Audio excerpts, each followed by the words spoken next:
Alô, sexto ano, tudo bem com vocês? Hoje eu vou fazer a correção nas atividades. Eu já corrigi elas à medida que vocês foram me entregando, eu fui corrigindo, mas eu resolvi fazer o vídeo para vocês conferirem as suas respostas, ficarem tranquilos quanto às suas respostas. E também as pessoas que não fizeram têm aí uma oportunidade, mais uma oportunidade de entregar sua atividade, tá ok? Então, vamos começar. Essas atividades, elas estão somente na página 18 e na página 19. E eu dividi conforme os vídeos que eu fui fazendo, tá ok? Então, vamos lá. Na página 18, a gente tem a nossa primeira questão. Em sua opinião, qual a importância de estudar as culturas milenares da Ásia? Essa é uma resposta pessoal. Cada um vai dar a sua opinião sobre o que você acha importante. Na minha opinião, o continente asiático, a gente entende que ele é o maior continente do mundo e que nele foram formadas grandes e diversas civilizações na antiguidade. E eu acho importante estudar essas civilizações por, por conta dos seus avanços técnicos e os seus sistemas de pensamento e como esses pensamentos influenciaram, de certa forma marcante, as sociedades com as quais eles não tinham contato. Então, essa troca de cultura entre essas sociedades e as sociedades que faziam contato com elas, na minha opinião, é bastante interessante. Número 2. Como era a vida nas cidades arapianas? As cidades arapianas, elas eram muito populosas e apresentavam-se com prosperidade. Entre as suas principais atividades econômicas, tinha, né, o comércio, principalmente de produtos artesanais, como, por exemplo, os objetos de cerâmica, as esculturas de marfim, os tecidos, etc. Eram cidades muito organizadas e quando se comparada às outras cidades da época. E também elas eram planejadas, elas eram amplas e planejadas. E o espaço, eles tinham um espaço para o mercado, já que a sociedade ela se mantinha graças ao comércio. Então elas tinham esse espaço para essas trocas comerciais. E tinha também, já existia os banhos públicos, além de um sistema de esgoto e de distribuição de água que só foi construído com o mesmo êxito muito tempo depois pelos romanos, cerca de uns 2000 anos depois. Número 3. Explique brevemente como foi a formação da civilização hindu. Então, a formação do povo hindu foi em volta do rio Indo, que passou a ser ocupada por grupos de arianos provenientes do Planalto iraniano. Tratava-se de um povo de pastores nômades, em constante busca de boas pastagens para os seus rebanhos.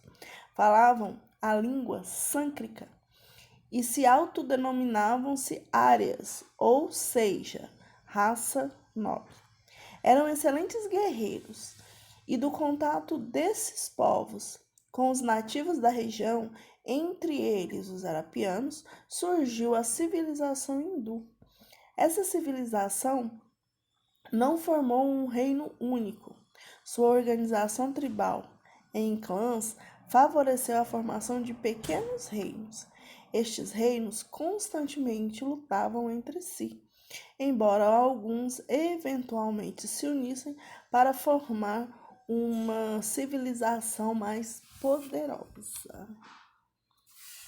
Número 4. Quem foi Siddhartha Gautama?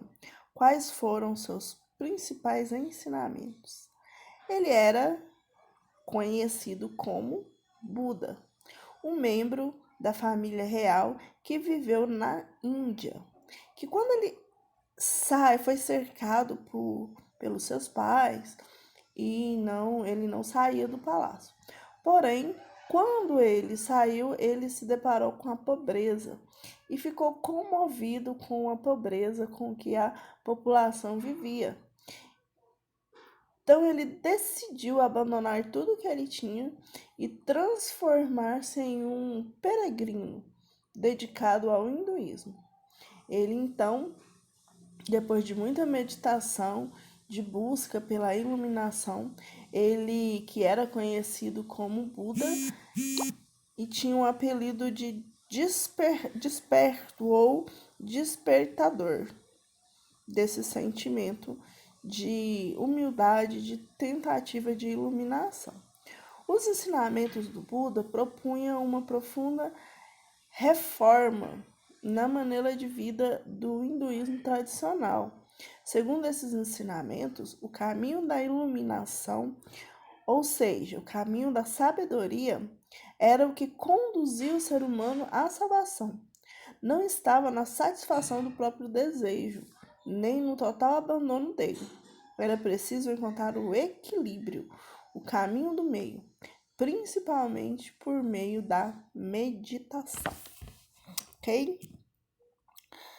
Lá na página 19, na verdade, o exercício número 5, o enunciado dele está na página 18, mas as outras letras estão na página 19. Então, lá na página 18 tem o enunciado da questão.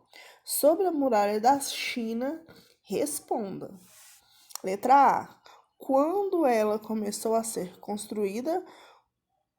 Quando a obra foi concluída? Então, ela começou a ser construída em 2220 a.C. e foi concluída no século XVI. Lá na página 19, então. Letra B. Que pessoas trabalhavam em sua construção? Soldados, camponeses e escravos trabalhavam na construção da muralha da China. Letra C. Como eram as torres de vigia e para que serviam?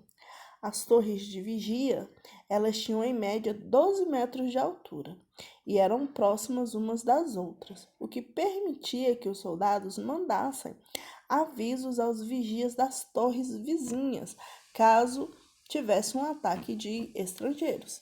Eram usadas também para armazenar alimentos e armas. Letra D. Quais materiais foram usados na construção da muralha? Os materiais usados para a construção da muralha foram bastante variados, entre eles pedra, argila e madeira. O número 6. Produza um texto sobre as principais religiões da China. Esse texto eu li todos que mandaram. Então, é pessoal também. Mas assim, o que você tem que apresentar no seu texto? Pelo menos um resuminho das 3 principais religiões, que é o confucionismo, o taoísmo e o budismo. E então, vocês podem colocar, inclusive, as diferenças e as semelhanças entre elas. E o que você acha interessante em cada uma dessas religiões. As pessoas que já enviaram, eu já corrigi e já devolvi. Quem ainda não enviou, por favor, ainda dá tempo de enviar. Número 7. Quais as principais características da sociedade japonesa entre os séculos 2 a.C. e 1 a.C.? Então, vamos lá. Durante esses séculos, além das populações locais, o território japonês também era ocupado por estrangeiros, como os chineses e os coreanos. Com eles, as populações locais aprenderam diferentes técnicas agrícolas, incluindo o cultivo de arroz em áreas alagadas. Desse relacionamento entre os estrangeiros e os habitantes locais, formou-se aos poucos uma nova cultura. Entre as principais características dessa cultura estão a assimilação de diferentes aspectos da cultura chinesa, como a forma de governo, a escrita e as religiões. Número 8. Muitas das invenções dos antigos chineses ainda estão presentes no nosso cotidiano. Escolha uma dessas invenções e escreva um texto explicando por que ela é importante em seu dia a dia. Essa resposta também é pessoal. Eu fiz um vídeo que, inclusive, eu coloquei cada uma dessas invenções dos antigos chineses. E assim, eu não sei para vocês, no meu caso, no meu cotidiano, de todas essas invenções, não é nem no meu cotidiano, que a gente vê no cotidiano das pessoas, no geral, é o carrinho de mão. Quase toda casa tem um carrinho de mão, não só as casas que estão em construção, mas geral, não é difícil encontrar. E o carrinho de mão é uma dessas invenções que foram os chineses que inventaram, ok? Então, galera, mais uma atividade para vocês. Essa atividade está na página 21. Vocês vão ler o texto, tem esse textozinho lá na página 21. Vocês vão ler o texto e, de acordo com o texto, vocês vão responder a essas 5 perguntinhas aqui. É para vocês responderem isso no caderno, aqui no livro, tá vendo? Essa aqui é a página do livro. Não tem espaço para responder. Então, o que você vai fazer? Vai escrever lá, bonitinho, a data do dia que você está assistindo o vídeo e pode escrever lá, exercício página 21. Não precisa copiar a pergunta, só escreve esse enunciado. Exercício da página 21. Letra A, e você vai responder. Letra B, e responder. Por quê? Porque o livro é de vocês já têm um livro. E quando forem estudar, vocês vão saber que essas respostas são referentes às perguntas que estão na página 21, tá ok? Terminou de fazer, respondeu todas as 5 perguntas, vai tirar uma foto e postar, como sempre, lá no Classroom. Gente, olha o tanto de atividade que nós já temos. 1, 2, 3, 4, 5, são 6 atividades. Essa é a 6ª atividade. Se você deixou de postar alguma dessas atividades, você ainda pode postar. Não deixe de postar nenhuma. E por quê? Essas atividades, elas compõem as notas do 3º bimestre. O fato de você entregar essas atividades te dão aí 3 pontos. Então, 3 pontos é uma quantidade ok de pontos.